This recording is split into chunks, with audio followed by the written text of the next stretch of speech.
Passion our purpose, profit our pain. I don't ever want my name to be in vain. A life full of substance is the only thing that will remain the same. Millennial Millennial thoughts. thought. Yes. We're on it. We're getting it. So hey y'all, welcome back to another episode. It's your girl Alicia. And I'm Sabriya. We are back with another episode of talking about loneliness and how that affects our mental health. But first, we want to talk about our millennial mogul, Rachel Lindsay, who actually we talked about in our episode before. It was like the first couple episodes. We were talking about like dating, and we were talking about like deal breakers, I think, and stuff like that. And she's an author, she's an attorney, a media personality, now a podcaster. She's best known for her role as a contestant in the ABC show The Bachelor. Then it led her to being the first African American lead on the Bachelor broadcast. So she is the mogul because clearly she's doing every single thing out here. She also has a podcast, and she's a co-host of Higher Learning and Morally Corrupt. So, she has a book, Miss Me With That, Hot Takes, Helpful Tidbits, and a Few Hard Truths, Real Love. So she's just out here in her boss girl era, and we love that for her. And so sad that she is going through like a divorce and everything like that, and it's very public. But you always have things going on because life is hard. But we are seeing that she is still going through it day by day, taking her time, and still being able to show up and doing her podcast, her books, and everything else that she'll be going on. So we just want to shout her out and give her flowers. And she is the Millennial Mogul. You can follow her, or you can follow her on Instagram at the Rach Lindsay. If you want, you could check her out on her website, rachellindsayofficial.com. And also, shout out to my friend who was helping me with these millennial moguls. Her name is Nancy. She is my podcast manager. But we also like to have people send us in millennial moguls. So you all can email us at millennialthoughtspod@gmail.com, or you can DM us on Instagram as well. We love to take suggestions, and we love to shout out people who, are doing bomb things in their area as a millennial in the world. So that's what I want to share for the Millennial Mogul. I love it. I love it. It's always so great to see other women, Black women, doing such great work in the world and really making a difference. And so I'm Sabriya. As y'all know, I'm a mental health professional. And one of the things I love to do in the beginning of our episodes is bring out the therapy toolkit by Lynn Martinson. And I think this is such a great just tool because it's such a great way to look at your life from a perspective that you may not think about. And so these are all random cards that we pull from. They're literally all random. We never have any idea at the beginning of episodes when we do it. So we're back at it. And the last few episodes we were this and that. So we're going again. Are y'all ready? You ready? You ready, Alicia, for the question? Yes. Mm-hmm. Ooh, this this one's very interesting. This one can go many directions. So the topic is physical intimacy. So it doesn't necessarily always have to mean on the sexual level or whatnot, but just this concept of physical touch in general. So how important for you in relationships, and this can be platonic or non-platonic, is physical intimacy for you? That's a great question because I just be thinking about that and like how I am, because like a lot of men are like, physical touch or whatever, like the love languages, and physical touch is like my last one or whatever. Like I didn't grow up with doing a lot of hugging or a lot of kissing and stuff like that. Like when I got older, like my parents, we would hug, I would hug my family and stuff like that. But it's just nothing that like I'm embraced. Like I'm always hugging and touching people. So like touch is not really a big like physical intimacy. Like it's not really big to me. So I don't really have a big like, oh, I need physical touch as well. But I guess like as getting older, like you can kind of think about like, oh, I guess like a hug would be great right now. Like a physical touch would be great. And so it's not that I'm like, oh, I hate physical touch, but also I'm not like, oh, I have to have like, it's like my top love language. So I guess I'm like in the middle. Like it would be cool, like, yeah, if I'm in a relationship, but I also would love to hug my friends. Like, I hugging my friends and stuff, doing like that. Like, I think it can kind of be either way, just being a hugger. I am in general a hugger now. Like I do hug people when I see people. I like hug and I embrace her because like a hug does feel good. So it's just not like it has to be like my man or something like that. Like I do hug friends and I hug people when I haven't seen them in a long time. I think that embrace it kind of like shows you like Oh my goodness, like oh my gosh, I feel you. Like you can feel them. You feel them, you touch them, and so it's kind of just like an embracing thing. So yeah, I like hugging, I would say, as physical. Touching is like, okay, as touching is kind of cringy, like, oh, he just touching I me. Like actually, little kids touch all the time. yes, that is true. And it's funny, I actually have a few thoughts about this. So I'm like you, I used to be a really big hugger, and I think I still am a hugger in nature with people. I don't know though. I think that COVID really changed me. And I don't know. It's not like I had a horrible like COVID experience. Thankfully I was blessed enough. I did get it in different points, but it was never like so horrible. But I think for me, it's more like I really am a little bit more weird about my space. So like back then where I could be in a crowded place and didn't care if people really bumped into me, it wasn't a huge deal. Now I'm like, do not touch me. Like, please do not put me in a crowd where people are rubbing up against me. It really bothers me and I get really uncomfortable. So I think, consensual physical touch, like a hug or something like that, is fine. But I don't like to be randomly touched unexpectedly. It's just not my thing. I don't really care. Don't touch my shoulder while we're talking. You could just talk to me without touching me. Like, I think that that's kind of changed for me, post COVID. It's funny. My husband, he's the kind of person that we're out and he'll like plant a big fat kiss on me. Like the other day, we're at Disney and I was so embarrassed because he's such a physical, like, like lovey-dovey person. So like he like took my hat and he like gave me like this big kiss of my hat, like in the movies. And some guy was like, I see y'all. And it was like, oh my God. So he's like, my husband's definitely probably a lot more of a physical touch person than I am. Like I'm not a PDA person. We can hold hands, but I'm also like I have clammy hands. So like I'm not really a hand holder. So it's really funny. I think that I'm really similar to you though. I think that physical touch depends on who it is. And yes, you're right. Sometimes kids be having like stuff on their hands, and I'm like, Oh I'm, my God, I'm don't like, touch please me. don't put this Yeah. on me. And I'm like, you're cute, but don't like.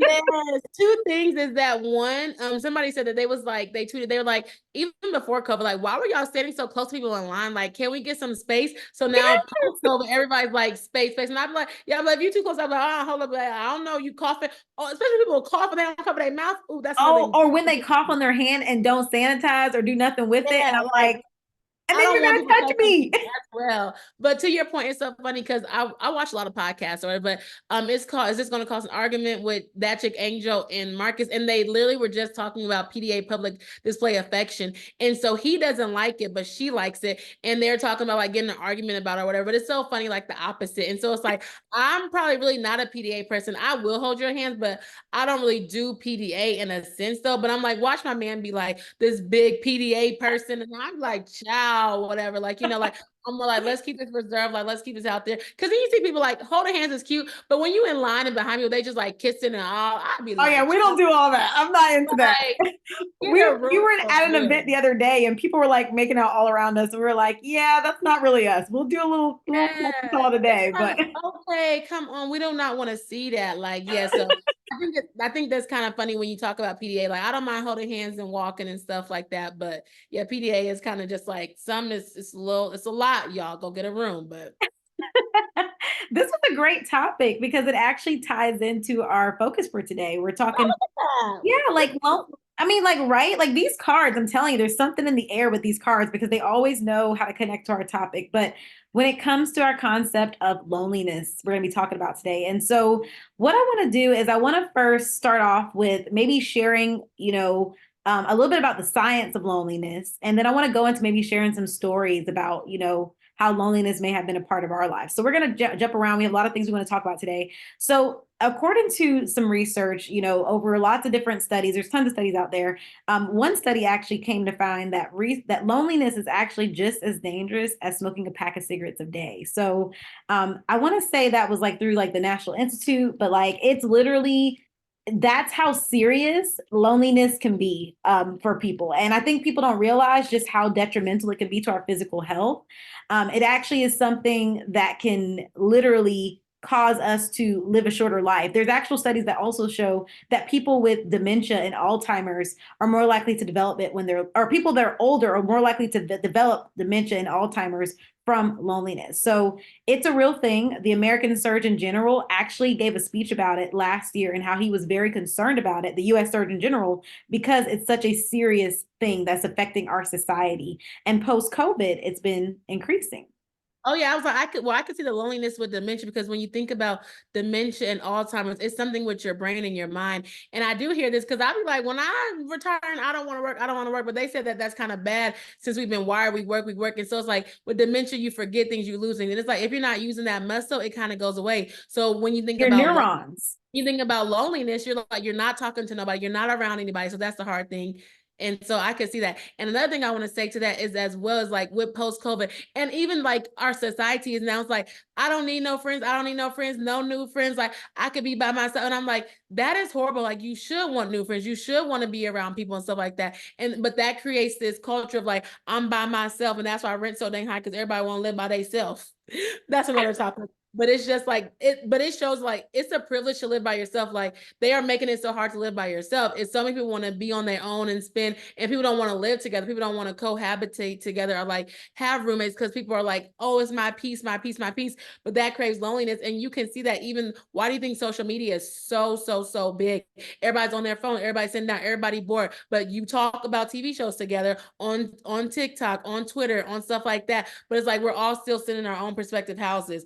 And that's why you see even they can charge where they can do this. Netflix is like, oh, you can't share this, you can't share that. Like they see how much it is and how many people live on their own and stuff like that. So of course that's capitalism. But just all on to say it's like loneliness is affected because we do have these digital medias, these different things that can connect us in other ways, but then people don't see the or they don't see this, not even the signs, but they don't see like what is the reason we are really together, what family in general is together. So that's kind of what I wanted to add to that because I was saying that I know that there's a difference between alone and loneliness.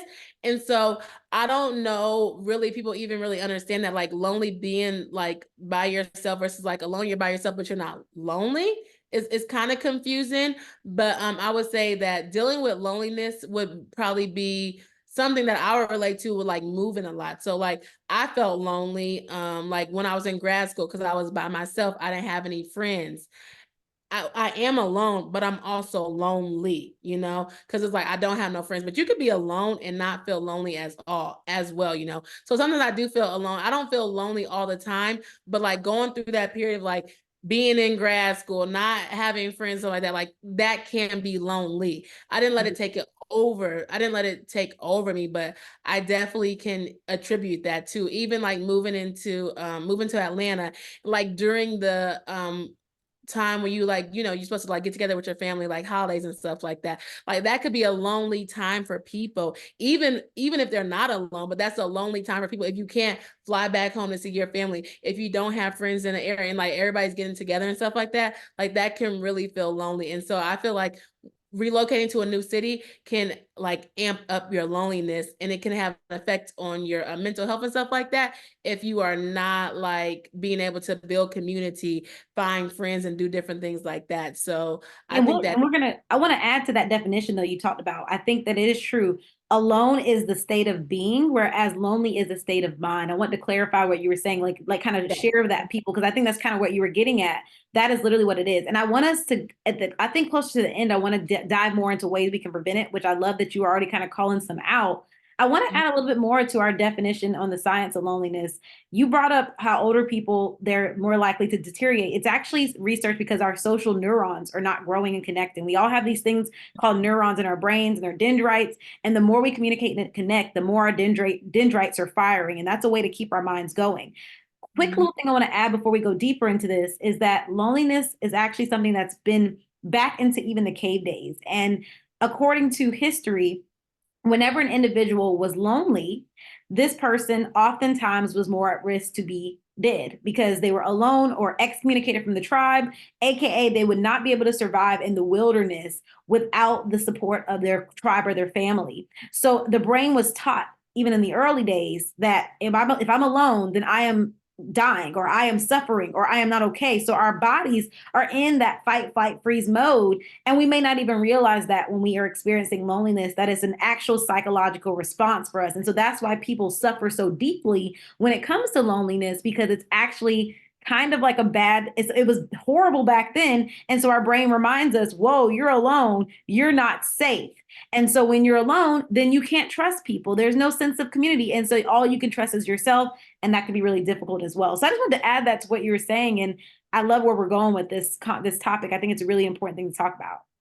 Yeah, no worries. I also think that as well too, and I don't think that people really kind of know the difference because it's like at one point I could be like, oh yeah, I'm alone, I'm alone, I'm alone. But then on more part, I feel like it could be like I'm lonely, I'm lonely. And so just for context, even when it's like when I was living in Atlanta, I feel like I was more lonely in Atlanta, or no, maybe in grad school, maybe both of the time because I didn't really have community. I didn't have community in either one of those. And so it's kind of like when you feel like you're around people who are in relationships, who are married, who are this like that, or have friends, it's kind of like, dang, I can't really find my core community. So then that makes me not even want to do anything or whatever. So I do know like in grad school, like I was just like in the house all the time. And that's actually one reason that I even started even going out to eat by myself. Like I never went out to eat by myself, but in grad school, like I had to like kind of get out of that state of mind. So I just started going out to eat by myself. I started like actually writing. I even started this podcast like in grad school, like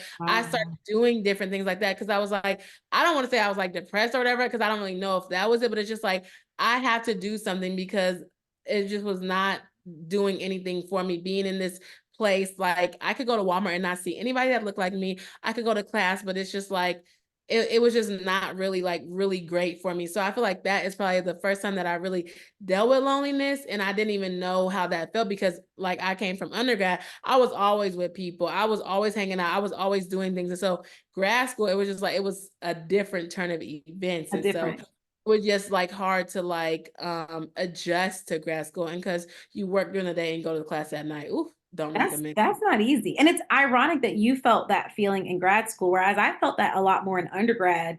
And it's ironic because I did undergrad in person and I did grad school online. But in undergrad, I was at a PWI and which is a predominantly white institution. I was one of the only, it's very little black individuals on campus. And so and I was also in an animal science program at the time. So I was very isolated and I really didn't see a lot of people who looked like me, who related to me, and I feel like people had their cliques and things in college. And so it took really a lot of time to even build connections. And even still, I still would oftentimes find myself lonely. There were times I found myself like, really sad and crying because I didn't really get a chance to make those connections in the way I hoped. I was really school oriented and work oriented. I was working, going to school, but I also had my partner, my husband, he was my boyfriend probably at the time. So that probably also was a factor as well, balancing all of those things and managing all those things at the same time. And so definitely that is very true. You can be in an environment and still feel lonely, even if you're not alone in that environment.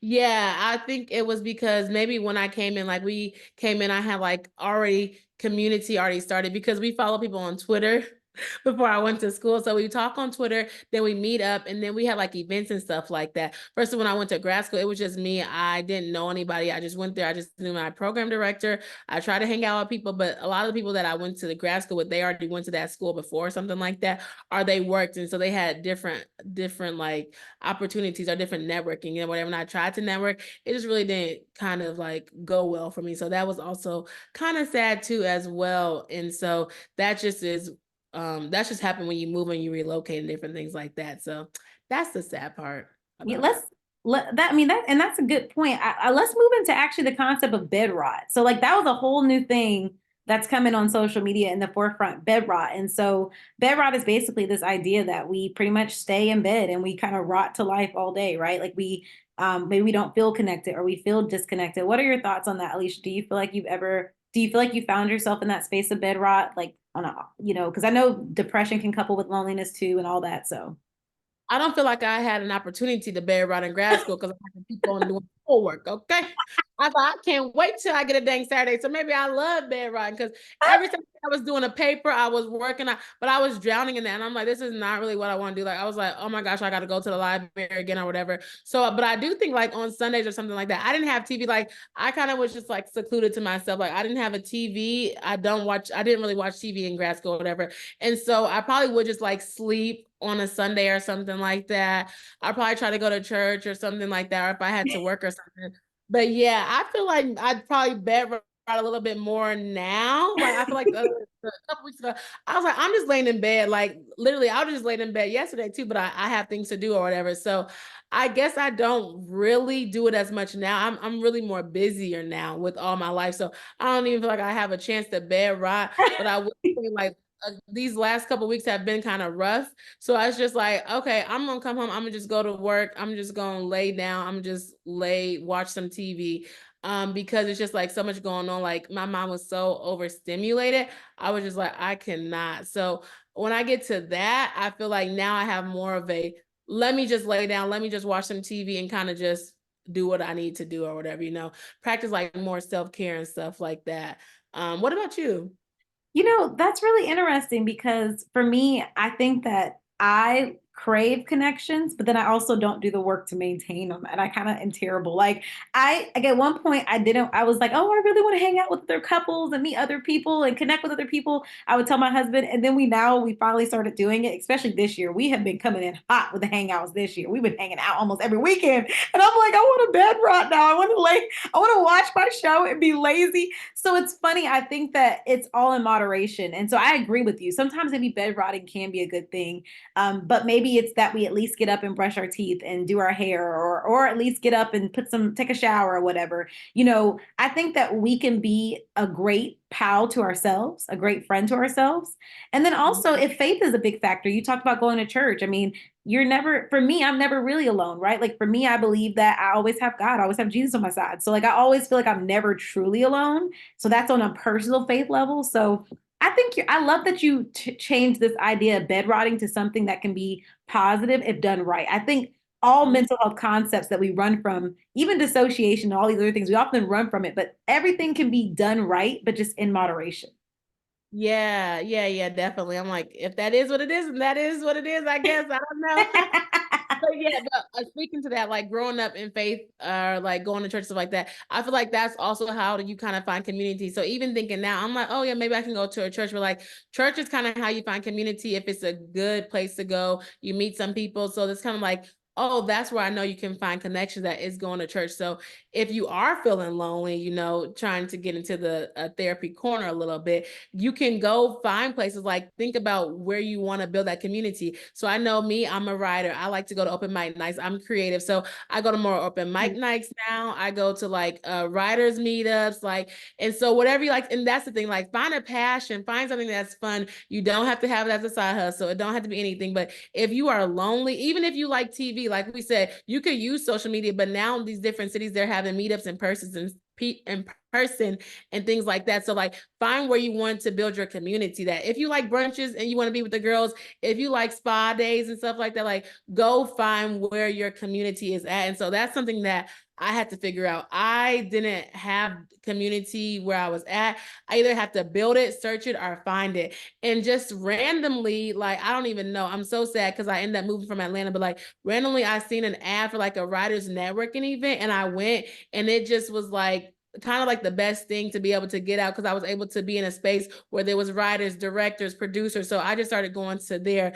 Sadly, I left, but I'm still connected to some people there. And so that's kind of how I like kind of build a community. But before that, it's like it was definitely hard to like try to meet people or even know where to go and different things like that because life is just so overwhelming. You have things to do every day. Like, oh my Yeah. gosh, yeah, so I think that my tip, if you don't want to, stay in that lonely state, or if you don't want to be bedridden, sometimes it's good to just lay in the bed, but like go and search out and seek and find the communities and don't be like Sabriya and say you want it and don't do it. Yes, You maintain that. gotta say it and do Look, it. I know I'm terrible, and I love my friends I'm meeting, but it's hard to uphold that. I think my social battery goes out so much quicker than it used to, and Mhm. I love your tips, Alieshia. I think those are so important. And I think it's important to understand that one, it's normal to feel this as an adult. As an adult, it is hard to meet people because you don't have those built-in settings for you to connect, especially with the world of remote work and hybrid work and remote schooling. There are not as many places to connect with people. And so just remember that you have to do the work to create that space. So for my husband and I, we love theme parks. We meet people there all the time. And there's always like little things to do at our little community events that we do. find those affinity things that you like to do and that you enjoy so that you can connect with people through it. Another thing that people don't think about is some apartment communities actually offer events and things at their apartment. We've stayed at several places over the years that have done that, and we built connections through their apartment events. And so there are places you can live where there's built-in activities there to be had. So whether it's Go to meeting, my apartment complex, see there's someone single there. exactly, they I know how much you pay for rent, so I know how much you make. Look at that. I'm just playing. But yeah, they even my apartment they do have events, and that is good. Like that is the community. My friend, they be having food trucks and stuff like that at her apartment complex, so she does use that as well too. And that's common. That's kind of scary, but it's a common place to go. So I definitely agree to kind of like build your own community if you don't have one. And I think it's really important for single women, especially if you live by yourself or if you're in a different state, to really have that community, to really be able to lean on people, to really be able to find people, because anything can happen. You are out there by yourself. So I definitely think it's important to build community. And if you like this conversation about building community, if you want to know about loneliness, side plug, I interviewed Sabriya before on a different season, the relocation episode, where she talked about moving to Orlando. So I have a whole season on relocating to different cities, talking about loneliness, talking about moving and stuff like that. If that's something you're interested in, make sure you go and check that out. It's just Millennial Thoughts Podcast, season 7, I believe it is, or season 8, one of those seasons, but it's right before this one. So y'all can go check that out if you're interested in listening to it. I love that. I love that, Alieshia. And remember, one final tip I want to give you all on this journey is that loneliness does not mean that you want to just jump into any relationship with anyone, whether it's a romantic relationship or whether it is a friendship relationship. You want to focus on quality. Don't let ourselves get lost in desperation to respond to loneliness. So that's my last tidbit I would give is don't forget to still keep quality at the forefront. Yes, don't be desperate for no man, okay, or no relationship because you lonely. Yes, because And it's season 8, by the way. Season 8. That's the season relocation. 8, thank you. It's season 8 because you can be lonely even in a relationship. So you got to be true to yourself and to, make sure that you are not lonely within yourself. So that's why I said find it out, figure out what you want to do, and then, get into your relationship and do things like that. So yeah, that's really what we have for the therapy corner. Let us know your comments, let us know your thoughts. Like I said, y'all can watch us on YouTube, Millennial Thoughts Podcast, listen to us on the podcast platform, anyone that you have, comment on Instagram. Check out season 8 of Millennial Thoughts Podcast relocation season, and come back next time for another episode. Woo! See y'all then. Thanks so much for joining us. Bye bye. Bye.